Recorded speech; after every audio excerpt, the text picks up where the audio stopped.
All right, Nico, can you say, welcome to another episode of Healthy Births, Happy Babies? It's a happy episode. Happy babies.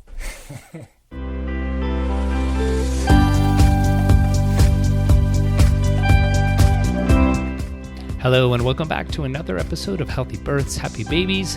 I'm Dr. Jay Warren. I am the prenatal and pediatric chiropractor here at the CAP Wellness Center in San Diego, and of course the host of the podcast here. And today's topic it's a heavy one. It's something that I've been wanting to have an episode on for a while because in this birth world, loss is unfortunately part of it. And it touches all of us, and hopefully not a lot and not often, but whether you've gone through a loss of your baby or a miscarriage, or if you've been around someone, a family member, a friend, have experienced a loss, I think this episode is going to be really helpful for you because my guest today is Laurie Brooks. I actually got to know during her second pregnancy after the loss of her first baby, and in getting to know her throughout that care for the second pregnancy and second birth, I was just really, really impressed with her level of health going into the second pregnancy, her awareness, her consciousness, the healing that she'd gone through. And it was something that, one, I was impressed by, but also had asked her at that time if she'd be willing to share her story because I thought it could help so many people. And she was very willing to, and then baby came and she went right into parenthood and we kind of lost touch of each other.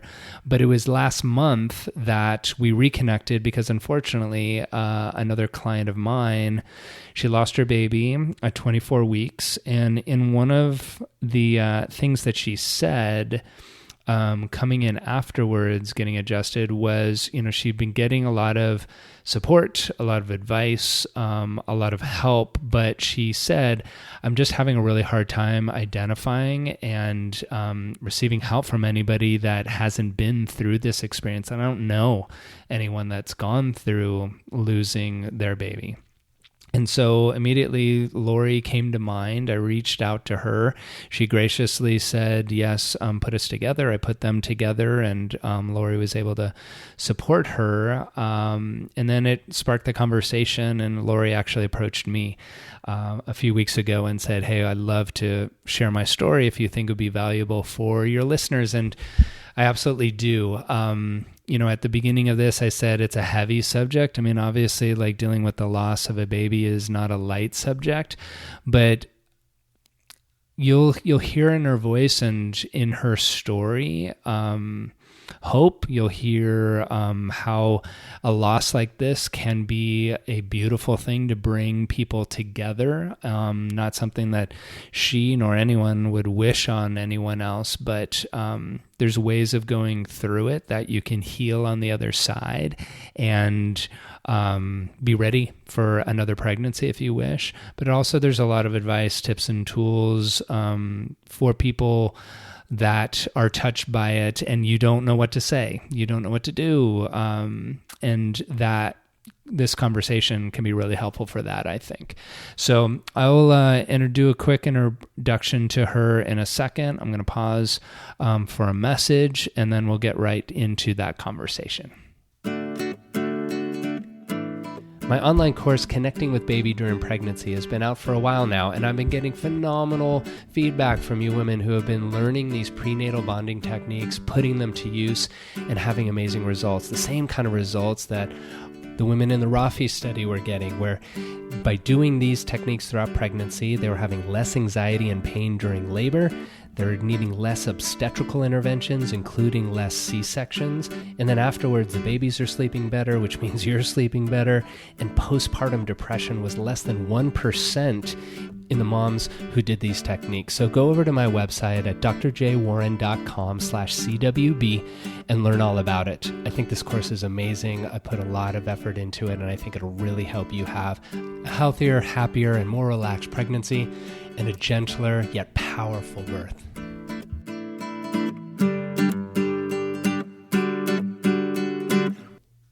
All right, so my guest, Laurie Brooks, has a professional life and a professional bio, but I'm not going to be reading that here. It's obviously not relevant to what she's here to talk about. She's here to talk about her personal story. And so she wrote this, and I want to use this as her introduction, and then we'll switch over to our conversation. When I got pregnant after years of trying, my husband and I were thrilled. Throughout my pregnancy, I never thought about losing the baby. I knew people had miscarriages all the time, and I knew it was a possibility, but I was of the thought that if and when it happened, I would worry about it then. It was a wonderful 9 months. We got past the first 12 weeks, and I just assumed we'd have a baby.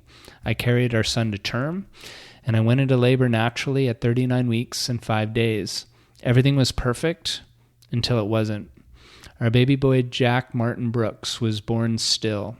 He was a perfectly formed baby who was not meant for this life.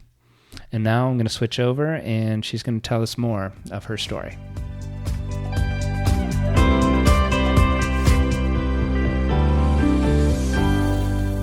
Hi, Laurie. Welcome to the podcast.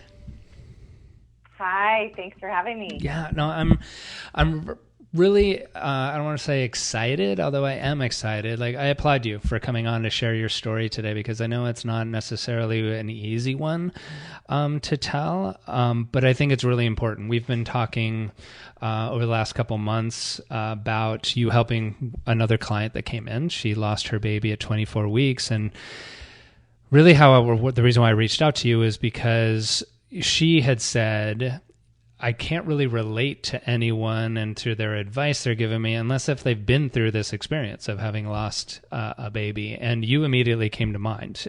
So I put you two together. You were able to support her, and then it kind of revisited this conversation and doing an episode on it. So thank you for, one, helping in the way you did in a personal level, but then coming on here, you can share with our listeners your story so that it can help other people as well. Yeah, you're welcome. Yeah, it's and so let's jump right in then. So we met a number of years ago in your second pregnancy. It was after the loss of your baby, and you were coming in to prep for the next pregnancy, and you were very, very I would say conscious and aware of the stressors that you were under based on what had happened previously, and the level of health and consciousness that you had going through this experience was really impressive. And so tell the listeners like more about your story with Jack, and and then we'll be able to share more about how to help other people that might be going through the same thing. Yeah. I think one of the reasons I felt like I had to be really conscious about what I was doing was because I didn't want to bring Emma into the world feeling the remains of what we had with Jack. Mm-hmm. And so I was very, very conscious through my whole pregnancy to, if you've lost a baby, you know that the next step of bringing a child into the world is even scarier. With Jack, I had no idea. I mean, I got past the 3-month mark and assumed I was going to have a baby. Right. 9 months later, it never even really entered my mind, especially once I got past that sort of 3-month mark, that anything would happen. And to the point that I had friends that would say to me who were pregnant at the time, "Aren't you nervous? There's so many things that can go wrong." And I said, yeah, but there's so many things that go right. People have babies, healthy babies. And I remember saying to this one friend in particular, I'll cross that bridge when and if it happens. Mm-hmm. And, so interesting because I went into labor naturally just before 40 weeks. Everything was going really well. We went to a birthing center because we opted to have a more natural birth, and, things just went really, really smoothly. My midwife they were testing his heart tones every 8 minutes. And I remember 8 minutes, he was fine. And the next, her face fell, and I was in a birthing tub, and she looked at me and said, "I need you to get out of the tub." And anyone that's had a baby knows that is, you can't even imagine thinking about moving or getting out of a tub, but there was such urgency in her voice. And from there, it just went really downhill. We got transferred to a hospital, and We didn't know what had happened. In fact, in the ambulance on the way over, I sensed that everything was okay. You know, that we were being taken care of and that our baby was fine. And we knew that was part of being at a birthing center, that there was a chance we might have to get transferred to the hospital. I thought, okay, this is what we prepared for. And when we got to the hospital, it wasn't until the doctor said there are no heart tones. And I literally had no idea what she was talking about. I thought, well, you're the doctor, find the heart tones. Right. Let's get on with this. And it wasn't until I asked her, you know, what does that mean? And she said, we've lost your baby. That those words, for anyone listening or have been close to somebody that has heard those words, there's just nothing that can compare to it. And, you know, you started out by saying that this woman was having a hard time relating. And I've thought about it a lot, the difference in a child dying in childbirth or, you know, miscarriage versus a death like a parent or even a sibling. And I think the difference is that not everybody goes through it. Everybody in our lifetime is going to experience death. It's part of life. But as a baby, I always say it's a very exclusive group, and it's the worst group with the very best members. I mean, you meet these people that have gone through it, and it's a select few that make it into that club, but it sets it apart from any other kind of death because, you know, it can be hard to relate.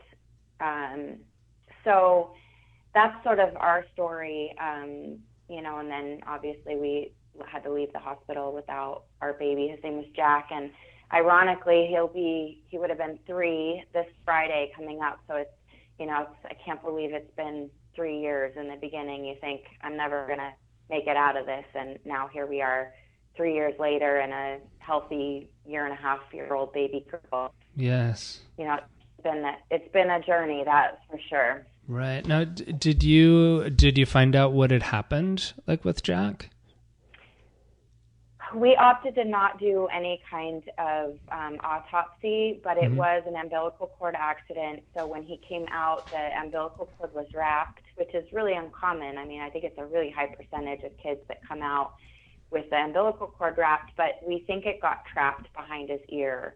So then when he was coming down the birthing canal, he was coming really fast. I mean, my labor was really, really fast. And so much so that my husband looked at our midwife and said, did I fail to mention that everything Laurie does is fast? And it's just like a humorous thing, you know, it's like, here comes baby. And, you know, I've thought about it a lot because your mind wants to make sense of it. Why did this happen? You know, why me? And as I went down the path of recovery and acceptance, I really settled into the thought of, you know, why not me? I'm no better than anyone else, and these types of things happen, and I really believe that for whatever reason, and I don't know if I'll ever know, but that he just wasn't meant for this earth. Otherwise, he would be here, and I just think that that's the only explanation for any of it to happen. And I think because of that thought, and you know, I didn't get there right away, but I really wanted to choose something other than anger, because I think that anger is a really quick place that we can go, and I think nobody would have faulted us for being angry, but that feeling is so divisive, whereas, you know, sort of this acceptance of what is, which is a really hard thing to do. Right. It's really hard to accept that our baby wasn't meant for this world. But I think settling into that took away a lot of the really awful feelings that can go up if you let them. Right. Did you feel once you became pregnant again that knowing like more specifics about what had happened with Jack like would have helped during that pregnancy, or were you just very solid in your convictions, like, all right, Jack was not meant for this world, and this baby will be, hopefully, just more so? Did you think of that, like maybe you should find out?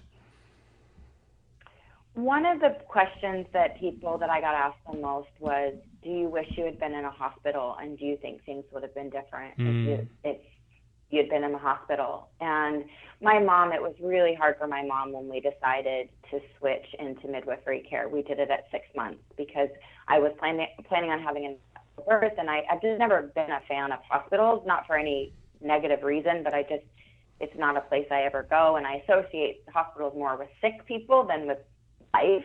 Right. And so we switched, and it was really hard for my mom because she was a nurse, and she felt like we needed that extra precaution. And so that was a really big question that we had to field. And, I felt so strongly that it could have been different, but I think it could have actually been worse. I think there was something, I don't know, I just kept going back to if he was meant to be here, he would be here. And I feel like, what would have happened if we had been in the hospital and his air had been cut off and he had been born and they had resuscitated him. And I thought that wasn't the life that Jack was meant for either. None of us were. And so I just felt that what happened. And when I got pregnant with Emma, it was a really scary time, and it was 9 months that we had to get through. And people would say lightning doesn't strike twice, and it's not going to happen again. And I knew that until our baby was born, that there was no guarantee. And I had to move through those thoughts really quickly because, as I said in the beginning, I didn't want Emma to feel any of the angst that I had that was meant for Jack. It wasn't fair to her. So I did a lot of, we found a grief therapist who helped us with, we did EMDR, which is a method for kind of desensitizing the trauma.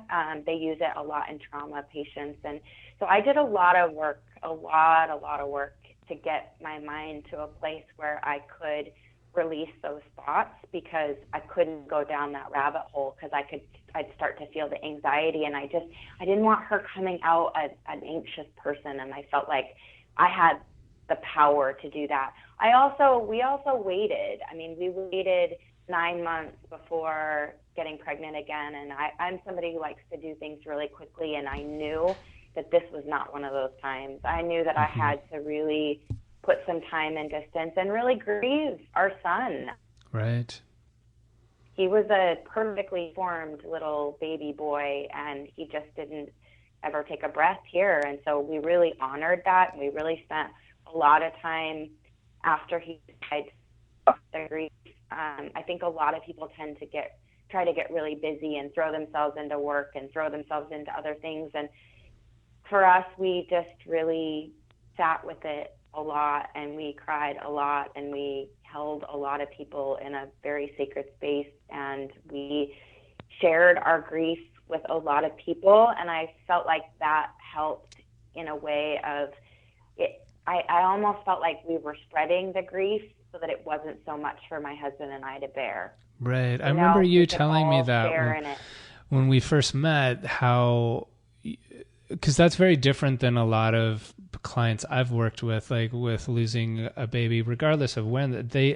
Most of them, I would say, tended to hole up, that they wanted to be alone, that they really kind of isolated themselves in a kind of protection sense, and not in a judgmental way. It's just very different than what you did. And the way you described it, like sharing the grief and allowing the people around you to share in it with you, seemed to be very healing.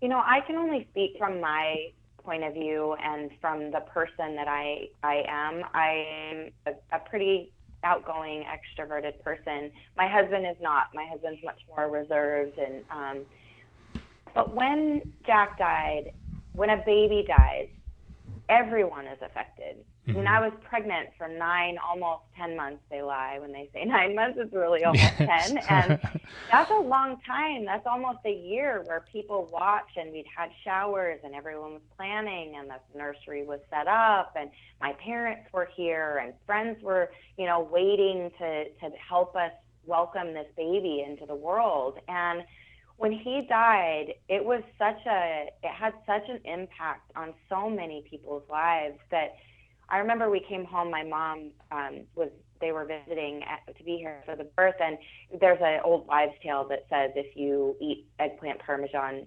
within 2 days, you're supposed to go into labor. So Right. I joke that I went into labor. My mom was just cooking it, she was just preparing it, and I went into labor. And so that night we got home from the hospital, and my mom said, I don't know what you want to do. I've got this eggplant parmesan. And my knee-jerk reaction was, we got to get our friends over here.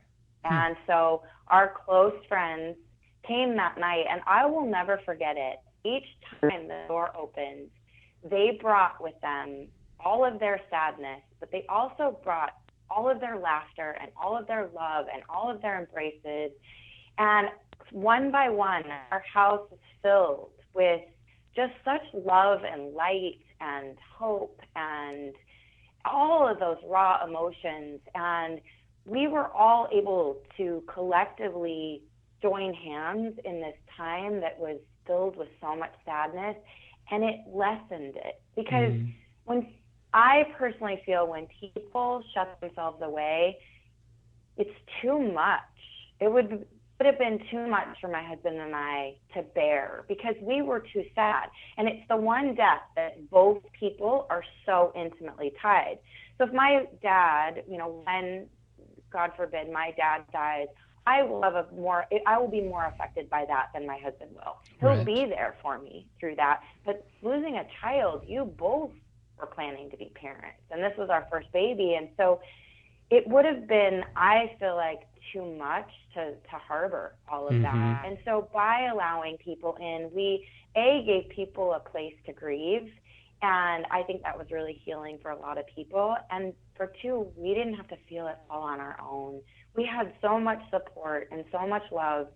And because of that, I look back at that time as being the worst time of our entire lives, but also the most beautiful. Because you can't get that kind of support without something so terrible. I mean, it sounds just, and I remember thinking all the while, dichotomy, this word dichotomy just fits so well because it's the worst and the best in the same time frame. Right. And it was because of that, I think we were able to move through the grieving process quicker than I think might take other people. And I don't know because, we did it a specific way, and we really did open a lot of people up to being a part of it. And I had to thank me. Thank you for allowing me into this space. Thank you for giving me something to do for you. And so many people always say, let me know if I can do something. And we would say, great. Can you walk our dog? I can't get out of the house right now, but here's something that you can do for us. And, people really appreciated that because I think people can get so strange in death because they don't know how to be there for other people. Yes. And I've always kind of said it's up to the person that's grieving to let them know how to do it. Right. To let them know what's okay, because we were always thinking about Jack. It didn't matter if somebody mentioned his name or didn't. I mean, we thought, we still think about him. He's still such a big part of our lives. And you kind of have to lead the dance a little bit in letting people know that it's okay. Right. It's okay to talk about him, And so I don't know. It's definitely something that I've thought about a lot because I've seen the opposite where, after we lost Jack, a lot of people would come to me and talk to me about how their grandma lost a child or their parent lost a child and they never talked about it. And, it was like this really forbidden subject. And, I think about it a lot with Emma and how much she'll know about that her brother, Yes. She's technically a second child and he takes on a very big form in our life. And I want her to know about him and I want to keep him alive because he had such a profound effect on us. Right. Well, I mean, and this is such a perfect example of the expression pain shared is pain divided. And the second part of that, I think, is you led it. Like you welcomed people in to share it with you, because part of the reason why I wanted this story told on the podcast was for listeners. Like, one, it may be a family, either a mom or a dad, that is going through the same experience and wants to kind of anonymously like find some support. Although I definitely want them to find more direct support if they're open to it. But it also, as you said, like touches a lot of lives. Like thankfully, me as a parent, I've not lost a baby, but my two best friends that I grew up with, that I've known since we were babies, like both of them lost their first baby, and you don't know what to do. Like, I'm speaking selfishly, like I didn't know what to do. Do you want me around? Do you want me talking? Do you want me not talking? And both of them went through it very differently than you did, in that I was just kind of guessing, And so, I mean, obviously, like every family is different, but like when you first came home from the hospital, you felt you wanted people around and you invited people over. Like in those months afterwards, like what would you say to somebody going through it that to like ask for or to do if you could? I mean, obviously, like your experience is yours, but what advice do you share?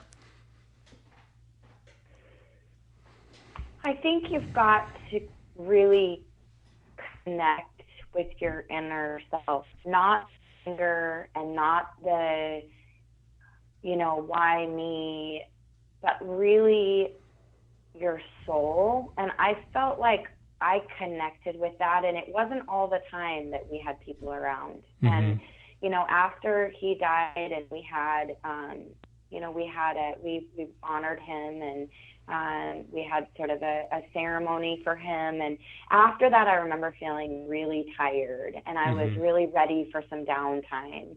So we went in between, and it was really important for Heath and I, my husband, to connect. And then I would start to feel like I needed something lighter. And that's when I would involve people again. Because, he and I were experiencing the grief in a way that nobody else could share. And so it was important to connect, but then it was also important.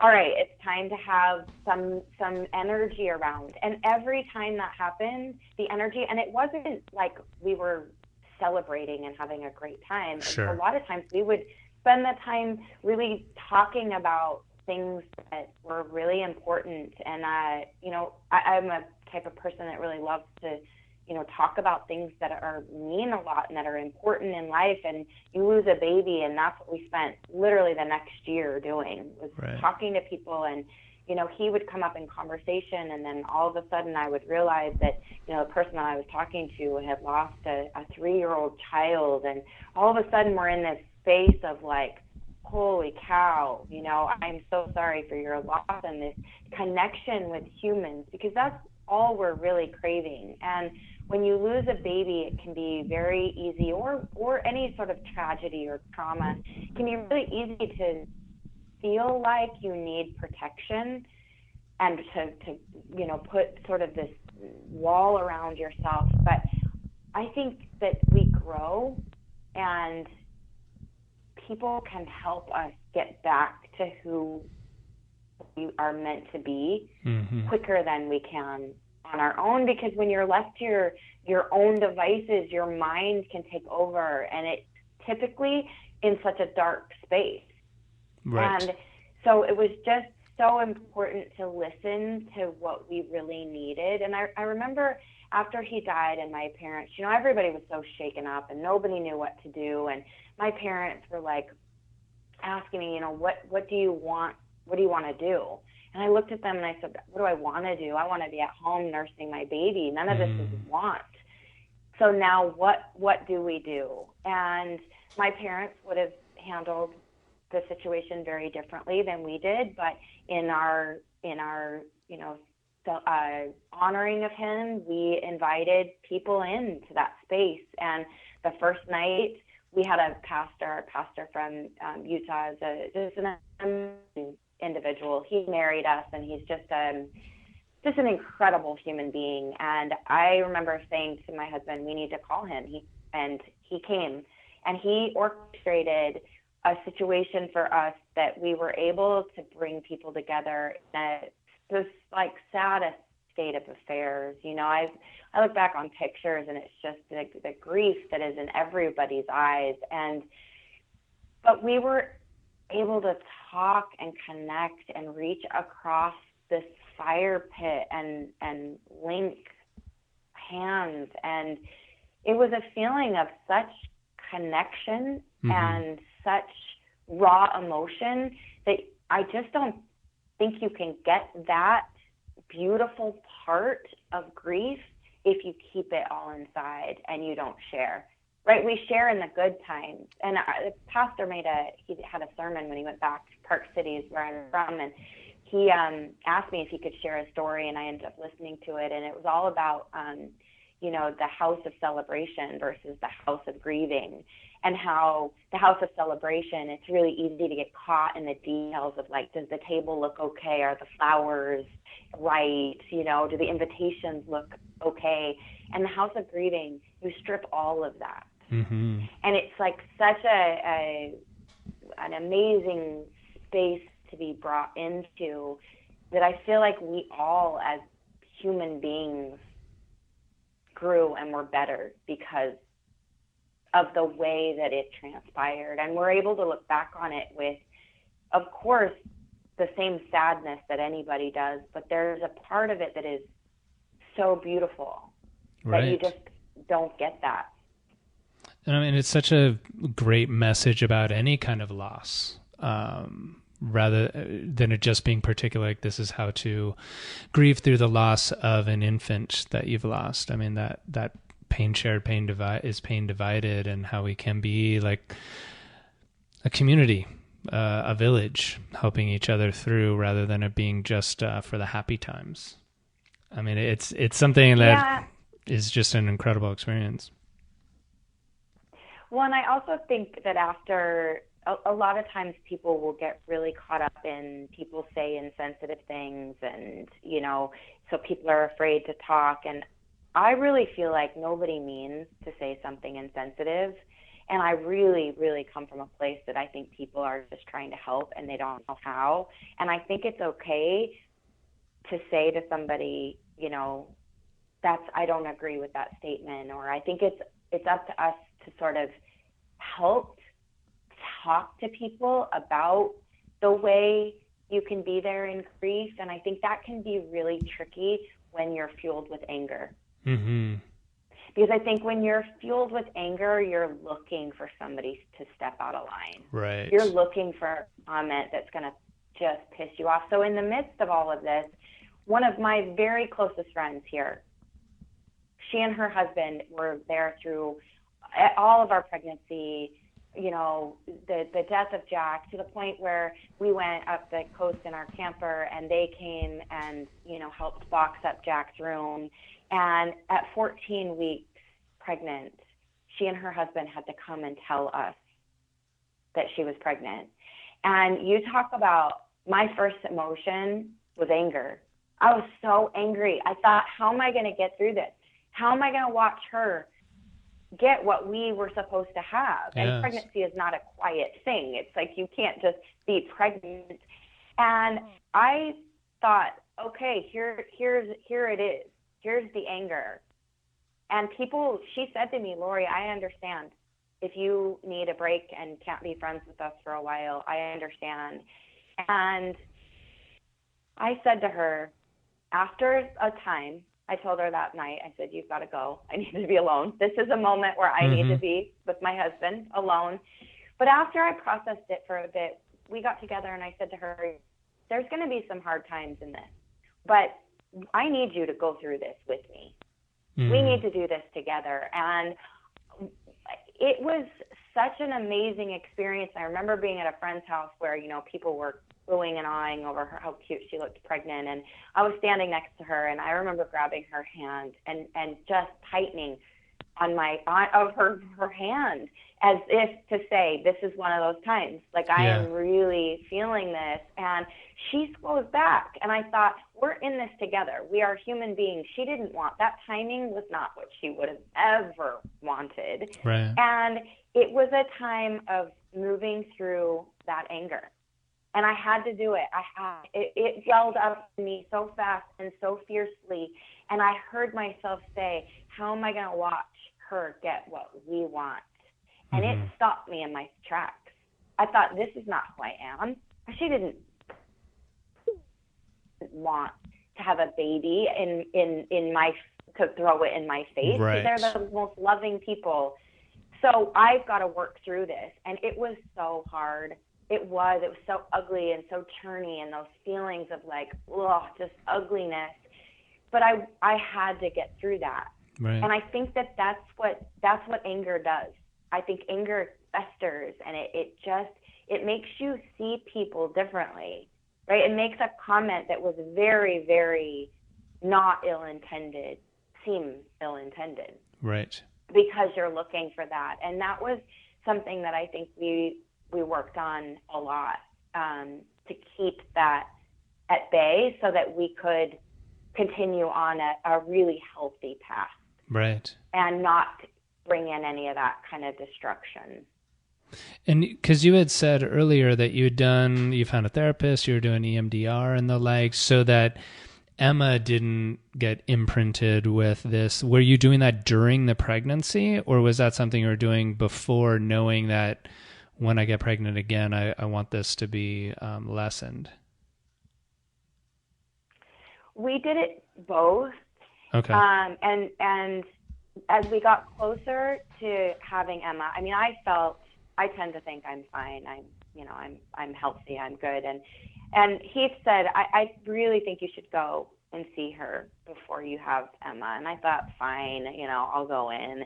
And I was really, really surprised at how triggered I was and how much she helped me close that loop, because here we are. We've made it almost 9 months. I think I went in 2 weeks, maybe 3 weeks before. So we were at the final frontier, because for us, the tragedy happened bringing him into the world. Right. So we had to get past that point to take a breath. And so she was amazing, and she took me back, and she helped me to see that truly was Jack's story, and it was not Emma's story. And it helped me to release any last residual feelings that I had, so that I could truly open myself up to Emma coming in a healthy way, and that we truly were going to have a baby. Because in my mind, I kept thinking, maybe, you can't help but think, maybe what if this happens again, and maybe we're just not meant to be parents, and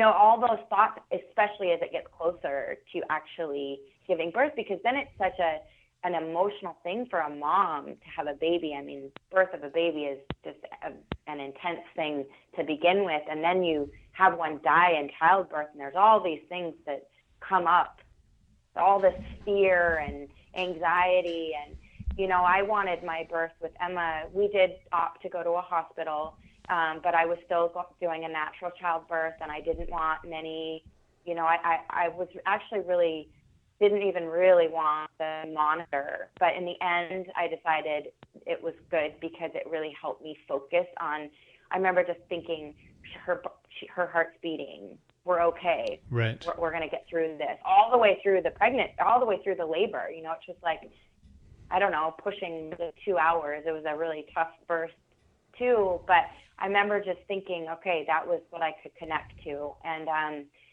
so I think therapy was a huge, huge part, because your friends can only shoulder so much too. They're not meant to be our therapists, and there are people that are trained to take you back to the trauma where you don't want to go. I mean, Right. I didn't want to do any of that. It was so, so heartbreaking, but it was so good to get there and to be able to really see and feel the release of Jack. And it really helped with the birth of Emma. Right. What was Emma's birth like? You described a little bit of it with 2 hours of pushing, but what was that experience like for you? our doctor is amazing, Dr. Kapanakis, which is actually how I found you, Right. connected to the Wellness Center.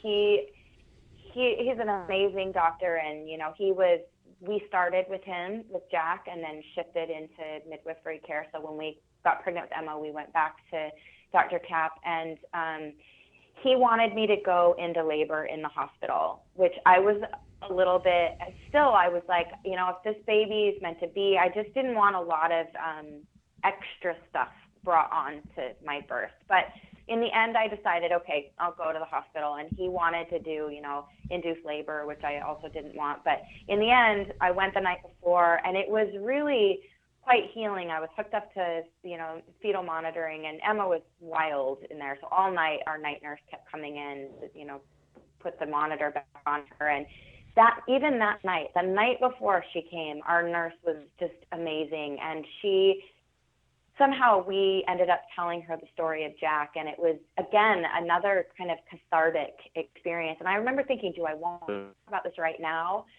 And it just happened so naturally. And it was as if he was there with us, looking over us. And so that night, the next day, if I hadn't gone into labor, naturally we would have moved things along. But in the end, he only had to break my water. And I knew that once I got into labor, like actual active labor, without medication, it's like you don't have anything to focus on other than getting that baby out. And right. I almost kind of knew that I needed that to keep going, because I didn't have room for anxiety or nervousness. All of that was taken care of the night before. And so once I hit really active labor, I just focused on her heartbeat, and she was sunny side up. So she was, we had all sorts of, I was on all fours on my side. I mean, I think Kat left for 30 minutes to go deliver another baby in the meantime. And one of our, we had a midwifery student in our room with us, with Jack, and Jack would have been her last catch before getting her license. And so she came. She acted as our doula. And she was amazing, and it was just really, really intense feeling of women. And I just really tapped into kind of that primal sense of this was she and I, and we were gonna be successful. And we actually have a video. So our videographer, we had a videographer in with us with Jack, and that was kind of a whole nother story. It was just this incredible meeting of this woman. Just so many things happened that were just really meant to be. And so she came. I asked her to come and film Emma too, and she does this great, beautiful video of like the intense emotions of my mom, my dad was there, and Heath, and even our doula, and everybody involved. Their faces were so tense, and she has this music that's instrumental, and it's just very, very climactic. And then Emma's born, and she was almost 9 pounds. She was an 8 pound, 15-ounce baby, red. She just came out pink, screaming. I have this great picture, and all 10 of her fingers and toes are spread. And she just came into the world, and when we heard that cry, I mean, it was like the only words in the video are, "We did it." And then it goes back to this music, and it just like the most amazing birth. And then we started a new life. It was like, okay, here she is. We did it. And all the while, I believe that Jack was right there watching and helping us. And it was like such a family affair, and she's helped, of course, a lot with our healing, because, we waited a long time. I mean, it's not, you can't lose a baby and then have a baby. It takes such a long time to get pregnant again and then have a baby. So it was, a year and a half later, and we sort of got this little shining star, and then it was a whole new set of healing. Right. Yeah. And she's a very even-keeled, not anxious, very happy baby. So I feel like, if there's one thing I did right from the start, was her pregnancy, because I do feel like babies come out knowing, you know, what was going on in their parents' life during that time. And I think it could have been different. So yes, that's one thing I'm proud of. Well, you should be proud of many, many things.